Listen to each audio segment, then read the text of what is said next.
রাজ্য সরকারি কর্মীদের জন্য সুখবর। সামনের বছর ষষ্ঠী থেকে দুর্গাপুজোর ছুটি পাবেন সরকারি কর্মীরা টানা 9 দিন।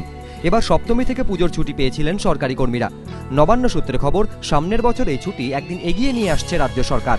ক্যালেন্ডার অনুযায়ী 2014 সালে 3টি ছুটি পড়েছে রবিবার। বিবেকানন্দর জন্মদিন 12ই জানুয়ারি রবিবার, প্রজাতন্ত্র দিবস রবিবার এবং দোলযাত্রা 16ই মার্চ রবিবার।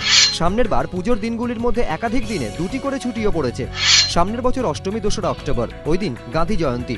নবান্ন সূত্রে খবর, সেই কারণে গান্ধী জয়ন্তীর একটি ছুটি পুজোর ছুটির সঙ্গে জুড়ে দেওয়া হচ্ছে। তাই সামনের বার সপ্তমীর বদলে ষষ্ঠী থেকে ছুটি দিচ্ছে রাজ্য সরকার। সামনের বার নবমী ও দশমী পড়েছে 3রা অক্টোবর শুক্রবার। নবান্ন সূত্রে খবর, সেই ছুটিটিও যাতে সরকারি কর্মীরা পান, তাই তা দেওয়া হচ্ছে লক্ষ্মী পুজোর পরের দিন 8ই অক্টোবর। আর মাঝের শনি রবি স্বাভাবিক নিয়মই দফতর বন্ধ। সোমবার ঈদুজ্জোহার ছুটি। অর্থাৎ সব মিলিয়ে সামনের বছর 30শে সেপ্টেম্বর থেকে শুরু করে একেবারে 8ই অক্টোবর পর্যন্ত টানা 9 দিনের ছুটি পাবেন রাজ্য সরকারি কর্মীরা। শুধু তাই নয়, নবান্ন সূত্রে জানা গিয়েছে সামনের বছর কালীপুজোর বিসর্জনের দিনেও ছুটি পাবেন সরকারি কর্মীরা। 2014 সালে কালীপুজো 23শে অক্টোবর বৃহস্পতিবার, ভাইফোঁটা 25শে অক্টোবর শনিবার। কিন্তু শনিবার তো এমনিতেই বন্ধ থাকে রাজ্য সরকারি দফতর। নবান্ন সূত্রে খবর, সেই কারণে ভাইফোঁটার ছুটিটিকে একদিন এগিয়ে নিয়ে এসে কালীপুজোর পরের দিন অর্থাৎ শুক্রবার দেওয়া হবে। আবার ভাইফোঁটার পরের দিন রবিবার, অর্থাৎ সামনে বছর কালীপুজোর সময় টানা 23 থেকে 26শে অক্টোবর পর্যন্ত টানা 4 দিন ছুটি পাবেন রাজ্য সরকারি কর্মীরা।